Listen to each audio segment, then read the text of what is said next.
جی طلحہ بھائی سوال کر رہے ہیں کہ آج کل مساجد اور مدارس وغیرہ پر بھی عدالت کی طرف سے ہدم کا حکم، انہدام کا حکم آ رہا ہے، اس سے متعلق آپ تفصیل بیان کر دیں، یہ جائز ہوگا یا ناجائز ہوگا؟ بیٹا سمجھنے کی بات ہے، جو مساجد کو گرانے کا حکم دیا جا رہا ہے یا کسی مدرسے کو گرانے کا حکم دیا جا رہا ہے، اس مسئلے کو اچھے طریقے سے سمجھنے کی ضرورت ہے۔ فتنہ پیدا کرنے کی ضرورت نہیں، لڑائی جھگڑا کرنے کی ضرورت نہیں، عدالت کو یا کسی بھی حاکم کو بلا وجہ کو گستاخ بنانے کی ضرورت نہیں کہ آپ اس کو گستاخ بنا دیں، اللہ کے گھر گرا رہی ہے۔ مسئلے کی نوعیت کو سمجھنا ضروری ہے۔ دیکھیے گا، آپ تمام کتب کا مطالعہ کریں، فقہ حنفی کو پڑھیں، شافعی، مالک، حنبلی کو پڑھیں، چاروں کے چاروں علماء متفق ہیں ان صورتوں کے اوپر جو میں آپ کو بیان کر رہا ہوں۔ اور وہ صورت کیا ہے؟ پہلی بات تو یہ سمجھیے گا کہ مسجد، چاہے ظاہر ہے اللہ کے لیے، ان المساجد للہ، جب ایک چیز جگہ مسجد بن جائے تو اللہ نے فرمایا مسجد اللہ کی ہے، اب اس میں کسی کا حق نہیں ہوتا، وہ وقف ہو جاتی ہے اللہ کے لیے۔ اب ایک جگہ مسجد ہے، ہم نے دیکھا اس میں اللہ کی عبادت ہو رہی ہے، اس کو گرانا ظاہر ہے ایک مسلمان کے لیے ایک بہت بڑی چیز ہے، اللہ کی گھر ہے، اللہ کا گھر میں عبادت ہو رہی ہے، اس کو کیسے گرایا جائے؟ لیکن اس کی بہت سی صورتیں ایسی ہیں جو ہمارے دین نے بیان کی ہیں، علماء شروع سے اپنی کتابوں میں لکھتے ہوئے چلے آئے، اور حضرت عمر فاروق رضی اللہ تعالیٰ عنہ کے دور میں، یاد رکھ لیجئے گا، امام احمد بن حنبل اس روایت کو لے کر آئے ہیں، روایت بھی صحیح ہے، خلیفہ وقت سے عمر فاروق، ان کے دور میں ایک معاملہ ایسا ہوا تھا جس کی تفصیل میں بیان کرتا ہوں، آپ نے بھی ایک مسجد کو گرایا تھا،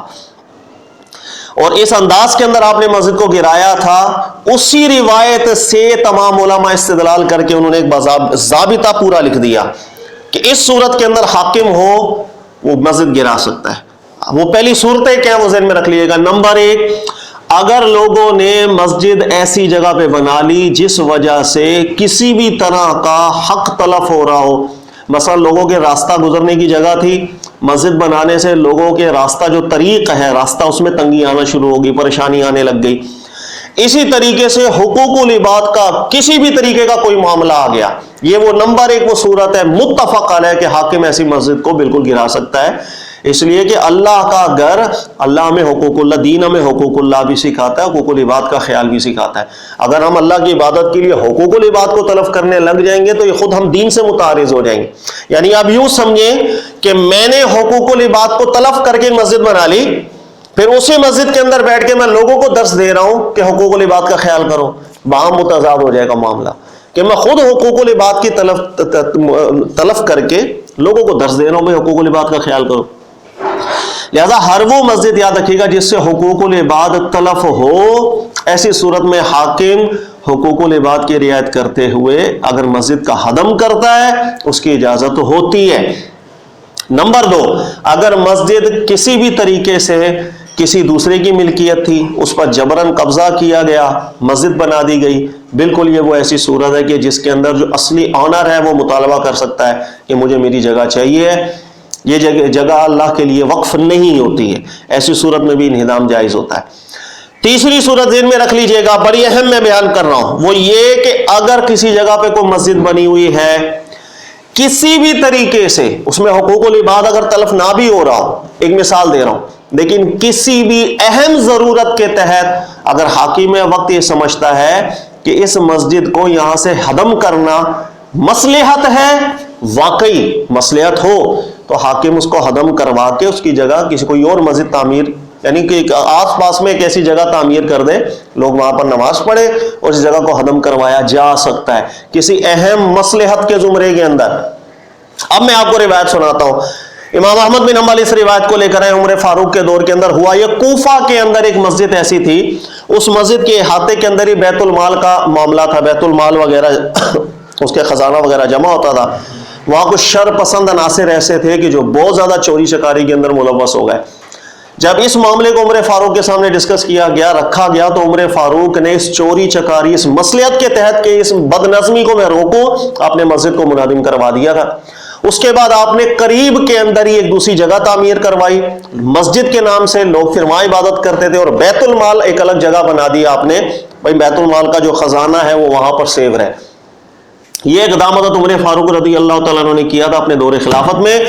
اسی سے امام احمد بن حنبل ہوں، فقہ شافعیہ ہو، فقہ مالکیہ، فقہ حنفیہ، تمام علماء نے نتائج نکالے کہ اگر کسی بھی طریقے سے فتنہ ہو رہا ہو، کوئی مسئلہ ہو رہا ہو اور مصلحت کے تحت اگر حاکم ہو یا عدلیہ ہو، عدلیہ مطلب ظاہر آزاد ہے، اس نے تمام چیزوں کو دیکھنا ہوتا ہے، اگر وہ کسی مسجد کو منہدم کرنے کا حکم دیتی ہے کر سکتی ہے۔ اس میں کوئی اتنا جذبات پیدا کر کے کوئی ملک میں انتشار پیدا کرنے کی بھی کوشش نہ کی جائے، بات کو سمجھنا چاہیے۔ اس کے علاوہ ذہن میں رکھ لیجئے گا، اسی واقعے سے کئی نکات نکلتے ہیں کہ جب چوری چکاری ہو تو بیت المال سے جب چوری ہوگی تو ظاہر سے حقوق العباد تلف ہوگا۔ بیت المال میں جو مال ہے اس کا حق لوگوں کا ہے، اس میں چوری ہوگی تو حقوق العباد فرق آئے گا۔ لہذا اسی واقعے سے ایک استدلال کیا جائے گا، خلیفہ راشد ہے، کسی صحابہ نے آبجیکشن نہیں کیا کہ آپ یہ مسجد کیوں گرا رہے ہیں، لہذا علماء اسی واقعے سے استدلال کرتے ہیں کہ اگر ایک ایسی جگہ پر مسجد بن گئی کہ جہاں مسجد بننے سے حقوق العباد تلف ہو رہا ہو، راستہ آپ نے گھیر لیا یا اور کسی بھی طریقے سے حقوق العباد کی تلفی لازم آ رہی ہو، ایسی صورت کے اندر حاکم اس مسجد کو منہدم کر دے، کر سکتا ہے۔ یہ تمام استدلال اس واقعے سے نکلے اور کتب کے اندر ہمارے علماء شروع سے لکھتے ہوئے آئے ہیں۔ لہٰذا یہ صورتحال کو دیکھا جائے گا کہ اگر کوئی مسجد ہے، مدرسہ ہے، اگر ہماری جو حکومت ہے یا عدلیہ ہے وہ غور و فکر کر کے یہ دیکھتی ہے کہ یہ چیز ٹھیک نہیں ہے، اس سے حقوق العباد کی تلفی ہو رہی ہے یا دیگر کوئی ایشوز ہو رہے ہیں، اس بنیاد پر مسجد یا مدرسے کو منہدم کا حکم دیتی ہے، تو اس میں فتنہ پیدا کرنے کی کوشش۔ ہاں ایک بات ضروری ہے، اگر کسی مصلحت کے تحت حاکم مسجد کو منہدم کرتا ہے، وہاں مسجد کی حاجت بھی ہے، تو یہ حاکم پر ہی لازم ہوگا کہ پھر ان کو ارینج کر کے دے آس پاس کے اندر ہی ایسی جگہ جہاں وہ مسجد تعمیر کرے، عبادت کرے۔ اس لیے کہ جب مسلمانوں کے لیے مسجد کی حاجت ہو، ایسی صورت میں وہ مسجد کا قیام ایک فرائض کفایہ کے اندر داخل ہو جاتا ہے۔ ضروری ہے اللہ کا گھر ہو جہاں پر عبادت کی جائے اور جہاں پر نماز پنجگانہ جماعت کے ساتھ بھی ہوتی چلی جائے، یہ فرائض کے اندر داخل ہے، واجبات کے اندر داخل ہے، اس چیز کا بھی خیال کیا جائے۔ اور تیسری بات یہ کہ اگر بالفرض کسی جگہ پر کوئی مسجد ایسی بنی ہے، حقوق العباد کا بھی اس کے اندر کوئی حق تلفی لازم نہیں آ رہی، اس کے اندر کسی بھی طریقے سے کوئی معاملہ، کوئی فتنہ، کوئی مصلحت نظر نہیں آ رہی، اب اگر ایسا کوئی حکم حاکم بھی دے گا یا عدلیہ دے گی، بالکل عمل نہیں ہوگا، یہاں احتجاج کیا جائے گا۔ اتنی آزادی کسی کو نہیں ہے ہمارے یہاں پر کہ دینی شاعر کو ہم مٹانا شروع کر دیں، اتنی اجازت۔ لیکن بہرحال یہ تمام معاملات کو غور و فکر سے دیکھا جاتا ہے، اس میں جذبات بعد میں لائیں گے، پہلے دیکھیں گے کہ ہمارا دین اجازت دیتا ہے ایسی حد میں مسجد کی، ٹھیک ہے جی آپ کر لیں۔ ایک چیز اور میں یہاں پہ ضمناً بتا دوں کہ کئی صورتوں کے اندر ایسا ہوتا ہے کہ ہمارے یہاں سوال ہوتا ہے کہ ایک ویران زمین تھی، وہ کسی کی ملکیت میں بھی نہیں ہے، لوگوں کو وہاں ضرورت تھی، انہوں نے مل کر وہاں ایک مسجد بنا دی، تو وہ مسجد بھی جسے ہم کہتے ہیں سرکاری زمین ہے، خالی زمینیں پڑی ہوتی ہیں، ہمارے یہاں سرکاری زمین بولا جاتا ہے، وہاں بنائی ہوئی مسجد کا کیا حکم بنتا ہے، یہ تھوڑا مسئلہ الگ ہے، اس کو سمجھیے گا۔ اگر کوئی بنجر زمین ہو، ویران زمین ہو، جس کو ہمارے دین میں موات کہا جاتا ہے، ایک مردہ زمینیں پڑی ہوئی ہیں، ہمارے یہاں کے جس طرح کہا جاتا ہے وہ سرکاری زمین ہے، شرعی لحاظ سے سرکاری زمین ان کی ملکیت کے زمرے میں نہیں ہوتی۔ سرکاری زمین سے مراد ہے کہ حکومت کا حکم اس زمین کے اوپر نافذ ضرور ہوتا ہے، لیکن ایسا نہیں ہے کہ وہ زمین گورنمنٹ نے خرید کے رکھی ہوئی ہے، وہ والی ملکیت نہیں ہے۔ لہذا جو موات زمین ہوتی ہیں، ویران شدہ زمینیں ہوتی ہیں، ہمارا دین ایسی زمینوں کو آباد کرنے کی ترغیب دیتا ہے، یہاں تک کہ اگر کسی نے ویران زمین کو آباد کرنے کی کوشش کی، ہمارا دین اس کو حق ملکیت بھی دے دیتا ہے، پسند کرتا ہے کہ ویران زمینیں وہاں لائیں، لوگ کھیتی باڑی کریں، فصل اگائیں، ملک کا بھی فائدہ ہو، اس کو حق ملکیت بھی دیا جائے۔ اگر کسی موات زمین پر ضرورت اور حاجت کے تحت مسلمان مسجد بنا لیتے ہیں اہل محلہ مل کر کے، ایسی مسجد